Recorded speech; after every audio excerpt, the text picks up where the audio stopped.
Welcome to First Unitarian Society of Minneapolis, the birthplace of Congregational Humanism. We carry on that tradition of free thought today, dedicated to promoting a free search for truth, meaning, and justice. Our web address is firstunitarian.org. I'm David Breeden, Senior Minister. Welcome.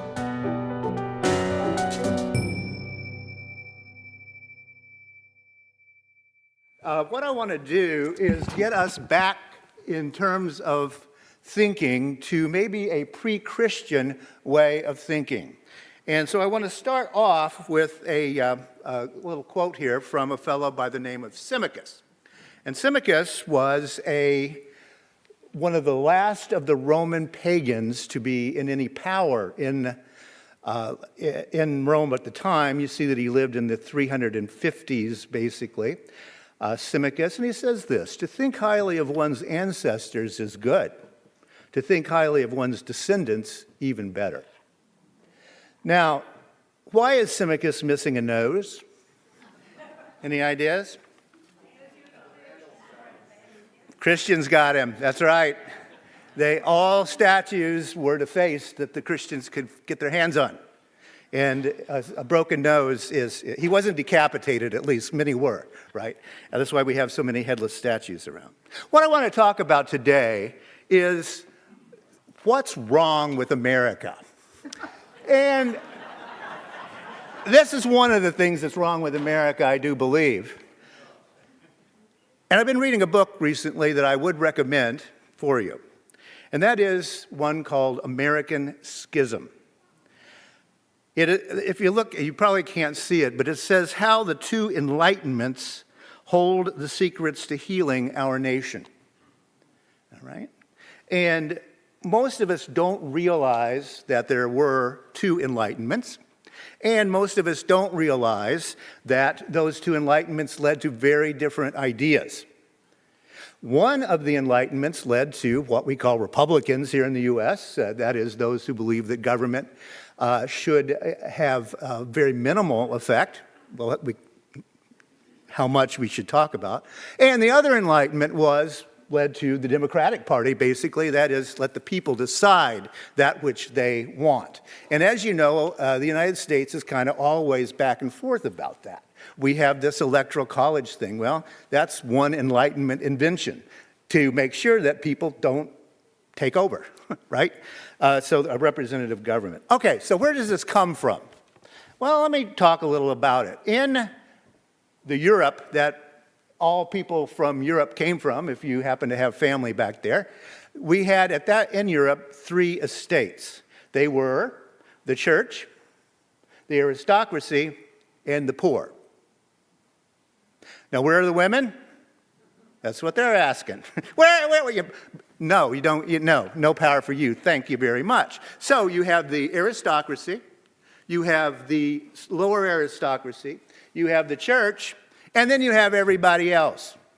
Now, for me, I know very well that my folks, my forebears, were in the 3rd estate. That is dirt poor serfs and peasants, right?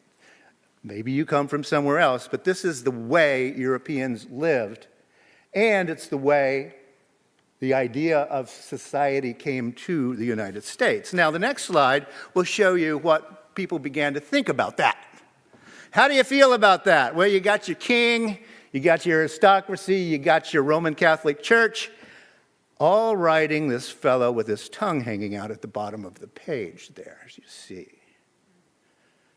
Now, we don't see pictures like this from the American Revolution. This is the French Revolution. Why? Because the American Revolution was not an economic revolution. It was only getting rid of the colonial overseers. But the rich people stayed rich, the poor people stayed poor.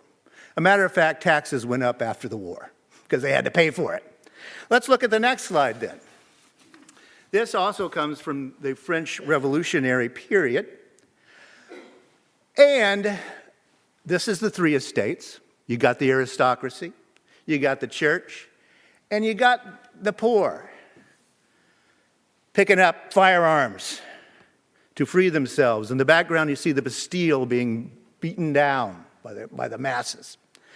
Now, again, you don't see this in the United States, but it does inform the way we live still.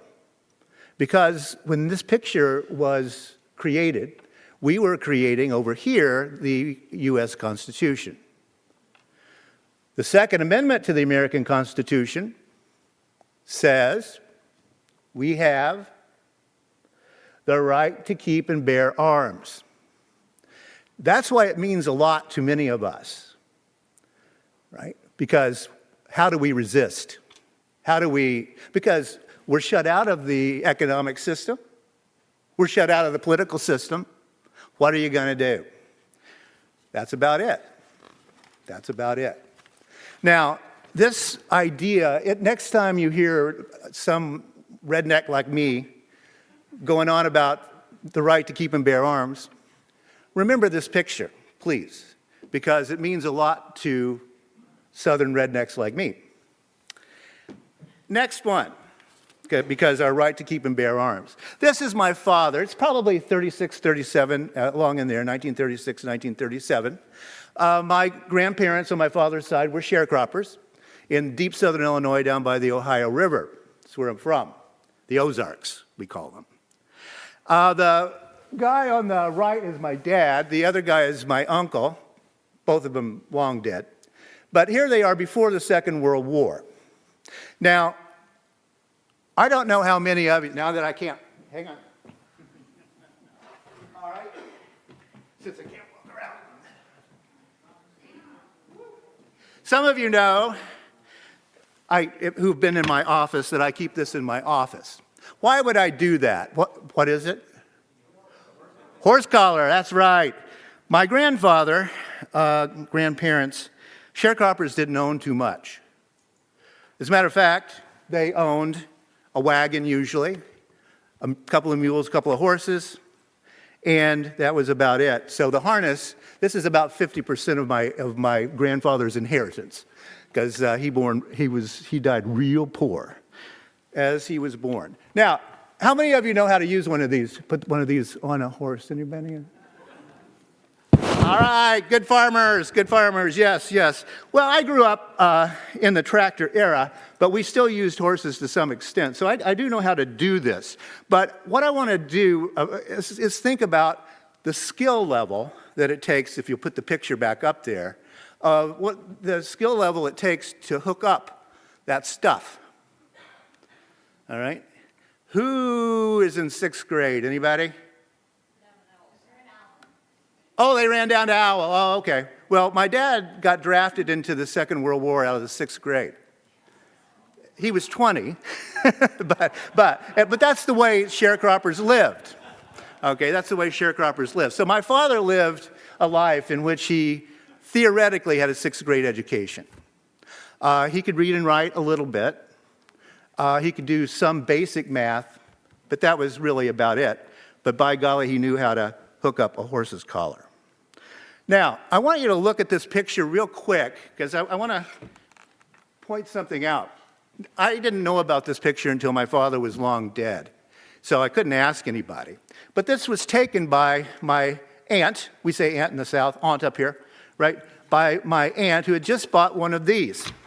This is a Brownie camera. Let me take it. Put it back. Oh, yeah, thanks. This is a Brownie camera, the first camera that people could carry around, okay? So she bought that, and she took off taking pictures of the family, and that's why we have pictures of the family. And I, for one, am really glad someone besides me figured out how to put this in a phone, because, I would never have figured that out. Now, I know that this picture is staged. How do I know that? Number one, you don't ride in a wagon when you're shucking corn. And they're shucking corn because they have a bang board on the side to throw the corn against. All right?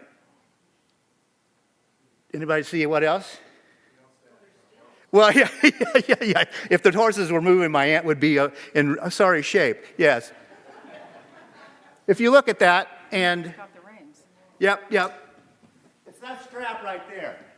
Now, that strap is the hardest thing to put on when you're putting harness on a horse. And the first thing you do when you rest your horses is loosen it, because, the collars are hard on the horse. So you loosen that. So if you look, that strap there is untied. And so I can tell that they're probably doing lunch or something of that nature. But that's what my father knew how to do from his education. Now, the next slide, I found this after my father's death in his papers. This is part of his discharge from the Army. So if you look at the top right, farmer general, that means he wasn't a wheat farmer or a dairy farmer. He's a general farmer, sharecropper in other words, right? Does anyone have this designation? It's weird because why are you talking about what he knows how to do? 306.10, does anyone know? Mixed urban combat. So why that's a skill, I have no idea. House-to-house fighting, in other words. And so nowadays, if you came home with that, the cops would be knocking on your door trying to recruit you. But in 1946, they weren't looking for house-to-house fighters. That wasn't a skill that my father was going to be able to use. So what the military did is they took these poor kids and they tried to figure out something for them to do, to send them back home. You had 3 million 20-somethings sitting around in Europe waiting to come home and get jobs. That was a little scary for the government. That's why they left them over there for a year. Projectionist motion picture. My father was trained by the U.S. military as a projectionist motion picture. Now, in 1946, every town in America had a cinema, right? In 1955, everyone had a TV, right? So how long was that skill going to last? Not very long. So he knows how to farm with horses. After World War II, there were very few horses around anymore for farming. He knows how to kill people, and the cops didn't want that in those days. And he knows how to run a motion picture projector. That's all the training my father ever had. When he came back, that's what he had. That's one kind of education. And it's not a good one. Let's go to the next slide. In 1908, John Dewey, who's, as you know, a humanist hero, was reading and writing about Emerson, Ralph Waldo Emerson, and he said this: if man is sick, is mean-spirited and odious, it is because there is so much of his nature which is unlawfully withholden from him. That's Emerson. What makes people as they are is we keep stuff away from them. We don't share. Okay? Then Dewey says this: against creed and system, convention and institution, Emerson stands for restoring to the common man that which in the name of religion, of philosophy, of art, and of morality has been embezzled from the common store and appropriated to sectarian and class use. Now, Dewey was not a raving communist. He was just looking at the American social situation. We are withholding so much from the poor. And the key, he says, is education. And that's why we do E-square these days the way we're doing it. We are doing constructivist education that's not teaching them to use a Brownie camera, because there's not a lot of point unless you just kind of want to. We're teaching them how to think. The next slide is the central book that Dewey talks about this.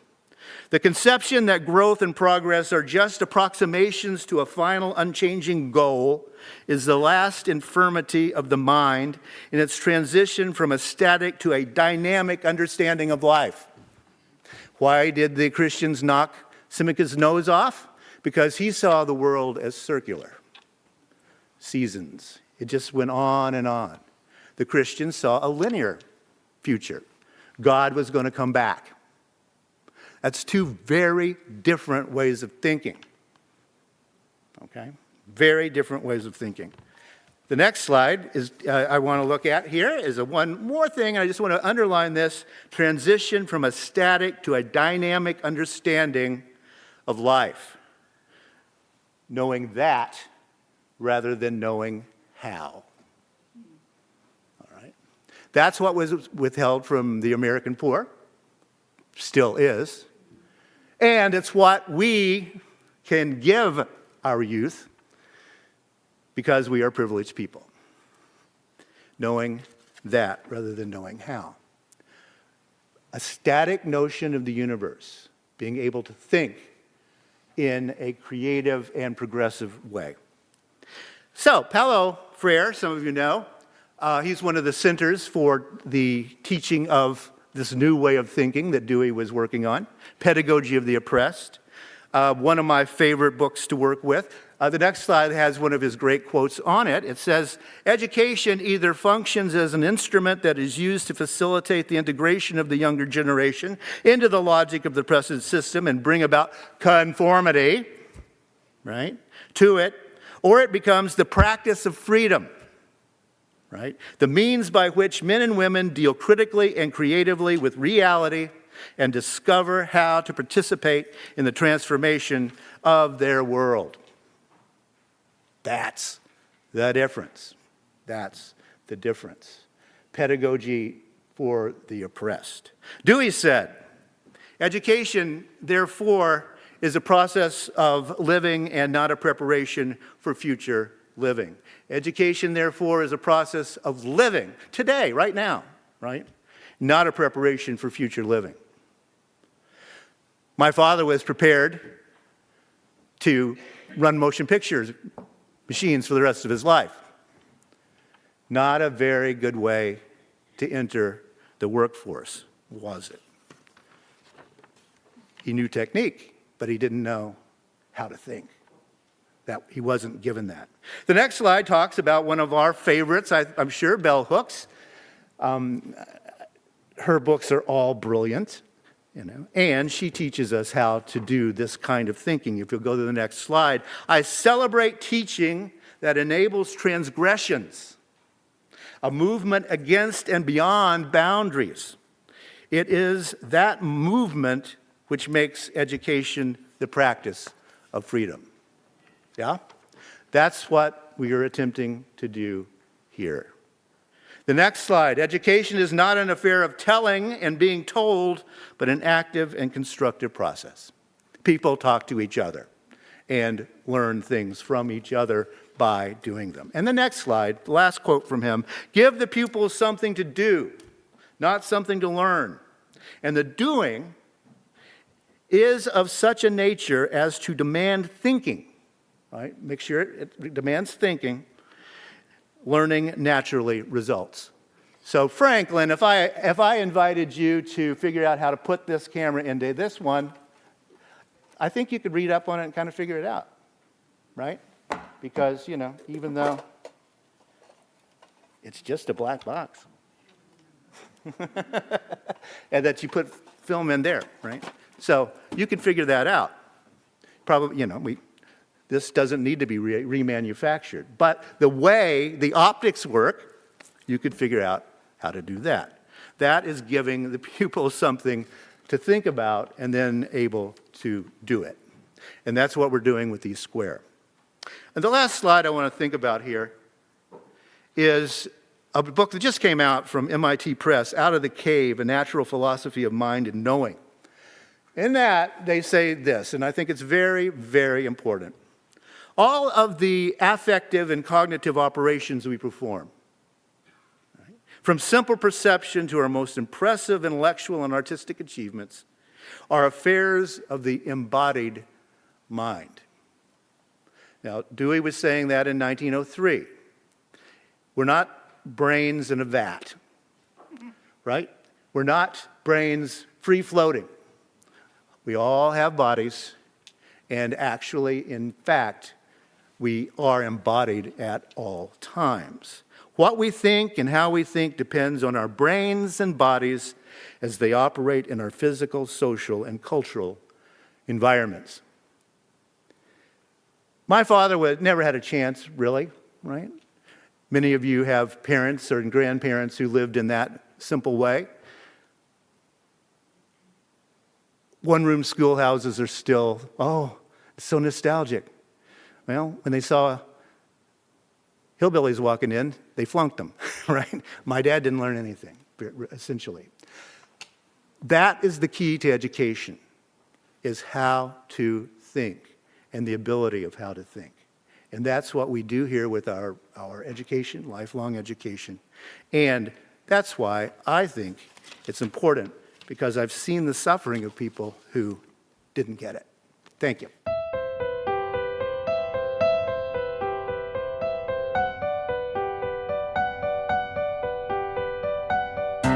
Thanks for listening. You can find much more about humanism and what's happening at First Unitarian Society in Minneapolis by visiting our website at firstunitarian.org.